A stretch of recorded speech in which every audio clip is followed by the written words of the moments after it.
If you were somebody who had a hard time paying attention in class and in school, I'm going to explain to you the neuroscience behind this and what your nervous system is actually trying to say to you when you have a hard time paying attention to something. So it's funny because if a teacher was to say you're not paying attention, it's like, no, you are paying attention. You're just not paying attention to the thing that they want you to be paying attention to. And I was a high school dropouts instructor, like a GED instructor for a while, and I have a degree in neuroscience. And so my understanding of this is that our brain, especially a part of our brain called the amygdala, is always filtering what is worth paying attention to. The amygdala, we can say for the sake of this video, is the fear center of the brain. Its job is to protect us from things that could potentially kill us.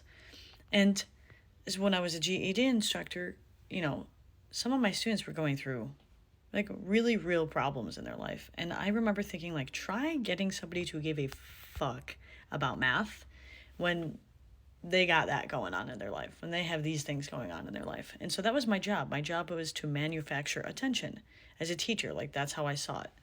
And so what I ended up doing is I had to get to know my students and get to know what they give a shit about. And the only way to do that is to be real with them and build real relationships with them and be honest that the GED, is a terrible test and it's like a complete waste of time and you'll literally never need any of this information again. But the skill of learning how to do something hard is actually one of the most valuable skills. So it's not all for nothing. And that built trust because they're like, okay, she gets it. Like, she swears, she's real, and once you build that trust, then you can start to get to know them. And people will very quickly reveal what it is that is important to them, not just through how they talk, but through their actions. Like through, yes, how they talk, like what topics they bring up. Like if they're constantly talking about video games, okay, they give a shit about video games. If they're talking about their makeup routine, okay, they're going to give a shit about makeup. And so what I did to get them to pay attention in class, and this is what you can do for yourself if you're having a hard time sticking to boring, unrewarding projects or tasks, is that, like, for example, I had a student who she really needed to learn fractions and percentages.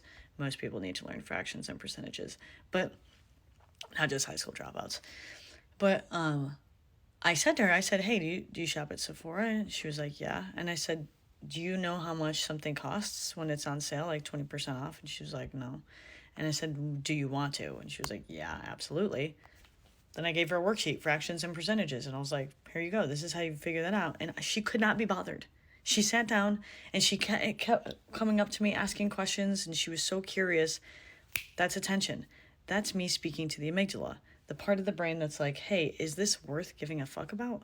And it's not always, we don't always pay attention to something that is threatening to us. We also pay attention to something that is rewarding, something that has novelty, aka newness, social relevance, unpredictability, emotional importance. The amygdala files all these things in our brain. And so if you're two things, if you're having a hard time paying attention to something, one, it might be that there's something bigger and scarier in your life that needs to be addressed.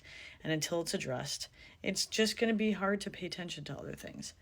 But the other thing is, if you can channel what you do normally give a shit about, but what is interesting to you, you can get yourself to pay attention to it without having to force yourself to do it.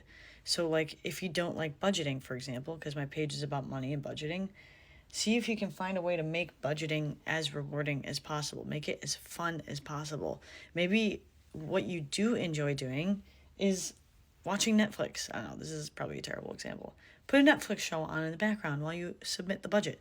Maybe you really enjoy like a certain playlist. Put the playlist on while you do the budget. Like, maybe there's a friend that you really like spending time with. Do the budget while you spend time together. Like, pair it with something that you do care about, that does get your attention, and so that you'll actually do the behavior, because you can't override biology, my friend.